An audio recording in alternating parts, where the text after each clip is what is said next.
মুমিন ব্যক্তি অসুখ বিসুখে আনন্দিত হয়, এটাও একটা মুমিনের গুণ।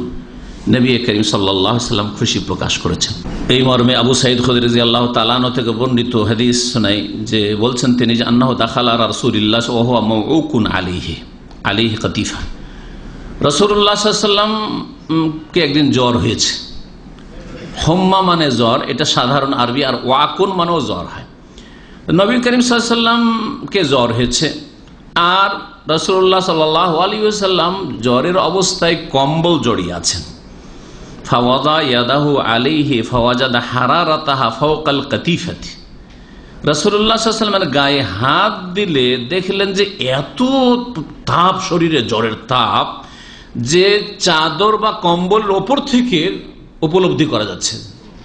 তাহলে কত জ্বর ছিল রাসূলুল্লাহ সাল্লাল্লাহু আলাইহি ওয়াসাল্লামকে।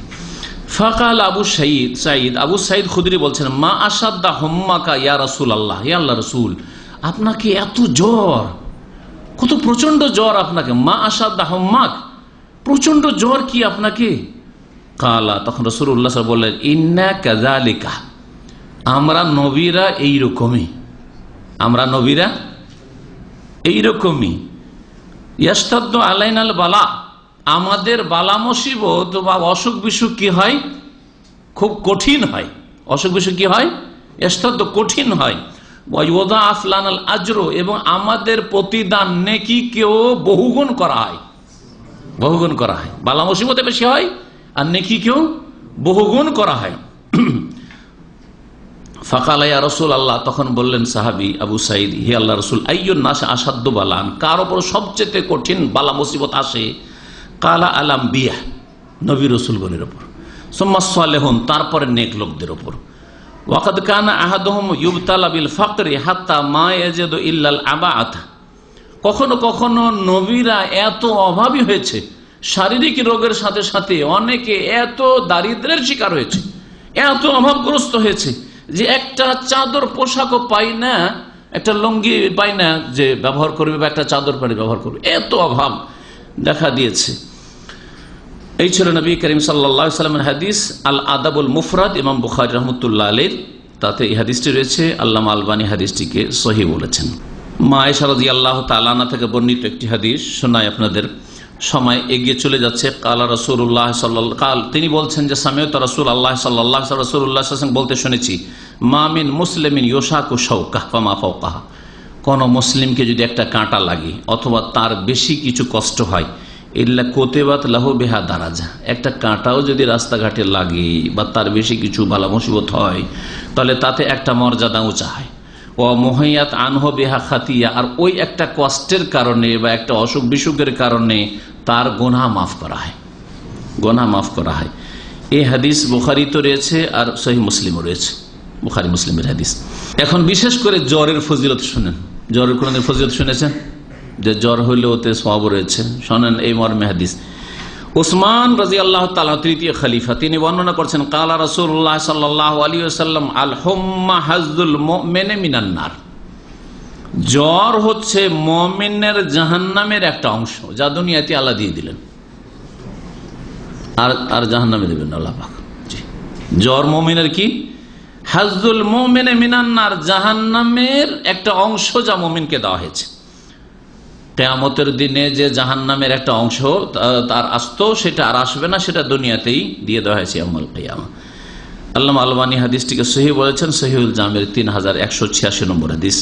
উম্মুল আলা, একজন সাহাবিয়া, তিনি বলছেন, আদানি রাসূলুল্লাহ সাল্লাল্লাহু আলাইহি ওয়াসাল্লাম ওয়া আনা মারিজাতুন, রাসূলুল্লাহ সাল্লাল্লাহু আলাইহি ওয়াসাল্লাম আমার খোঁজ খবর নিতে আসলেন যখন আমি অসুস্থ ছিলাম। নবী করিম সাল্লাল্লাহু আলাইহি ওয়াসাল্লামের আত্মীয়দের মধ্যে হয়তো তিনি মাহরাম হবেন, মাহরাম ছাড়া অন্য কাউকে নবী করিম সাল্লাল্লাহু আলাইহি ওয়াসাল্লাম দেখতে যান নাই।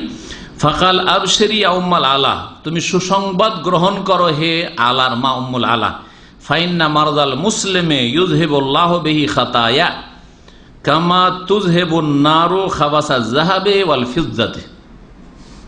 শুনে রাখো, কোন মুসলিমের ব্যাধি, অসুস্থতা, ইউযহিবুল্লাহু বিহি খাতায়াহু, তার গুনাহগুলিকে দূর করে দেয়।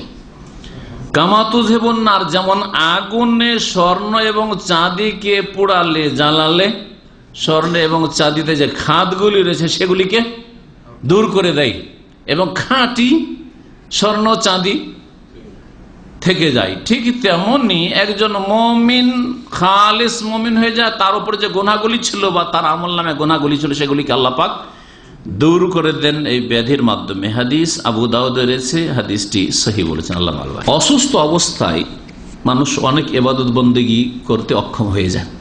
যেমন অনেক সময় জামাতে যেতে পারছেন না, তাহলে 27 গুণ করে এক ওয়াক্ত ছুটছে, ঠিক না? তাহাজ্জুদ পড়ছেন, তাহাজ্জুদ পড়তে পারছেন না। দিনে হয়তো কিছু কোরআন তেলাওয়াত করছেন, সেটা করতে পারছেন না। এরকম অনেক কিছু হইতে পারে, তাই না? অসুস্থ অবস্থায় অনেক নেক আমলের ক্ষেত্রে হয়তো বাধাগ্রস্ত, পারছেন না, মন লাগছে না বা কিছু, বা শরীর চলছে না, এইরকম অবস্থা হতে পারে। এই মর্মে একটি হাদিস শোনাই, সহিহ বুখারীতে রয়েছে। আবু মুসা আশআরী রাদিয়াল্লাহু তাআলা আনহু থেকে বর্ণিত, তিনি বলছেন ক্বালা রাসূলুল্লাহ সাল্লাল্লাহু আলাইহি ওয়াসাল্লাম, রাসূলুল্লাহ সাল্লাল্লাহু আলাইহি ওয়াসাল্লাম বলে, ইযা মারিজাল আবদু আও সাফার, যখন কোন বান্দা অসুস্থ হয়ে পড়ে, আও সাফার অথবা সফরে চলে যায়, কুতিবা লাহু মিসলা মা কানা ইয়ামালু মুকিমান সাহিহান, তার জন্য সফরের অবস্থাতেও এবং অসুস্থ অবস্থাতেও তাই লেখা হয় যা আমল করত সুস্থ অবস্থায় এবং মুকিম অবস্থায়। আমরা অনেক সময় সফরে চলে গেলে ঠিকভাবে তাহাজ্জুদ পড়তে পারি না, ঠিক না? তাহাজ্জুদ পড়তে পারি না। যেমন ওমরা সফরে যাচ্ছেন, রাত্রে আপনি সারা রাত বাসে, ঠিক না? এশার নামাজটা পড়ে এক রাকাত হয়তো ভেতর পড়ে দিলেন, আর কিছু পড়তে পারেন, অথচ আপনার 1 ঘন্টা আধা ঘন্টা তাহাজ্জুদের নামাজ ছিল, সেটা গেল, নেকি পেলেন। কিন্তু আপনি 1 রাকাত ভেতর পড়ে পুরো তাহাজ্জুদের নেকি পেলেন। কারণ কারা পাবে এই নেকিটা? যে কোনো মুসলিম পাবে নাকি? কোন মানুষ যদি সুস্থ অবস্থায়, মা কানা ইয়ামালু সাহিহান মুকিমান, সুস্থ অবস্থায় যে আমলগুলি করতো ওগুলোর নেকি পাবে। বাড়িতে থাকা অবস্থায় যে নেক আমলগুলি করতো ওগুলোর নেকি পাবে।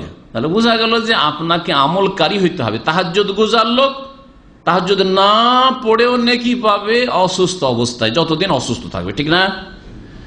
সফরে যতদিন তাহাজ্জুদ পড়তে পারলো না, পুরো তাহাজ্জুদের নেকি পেল যেই ব্যক্তি তাহাজ্জুদ পড়ায় অভ্যস্ত।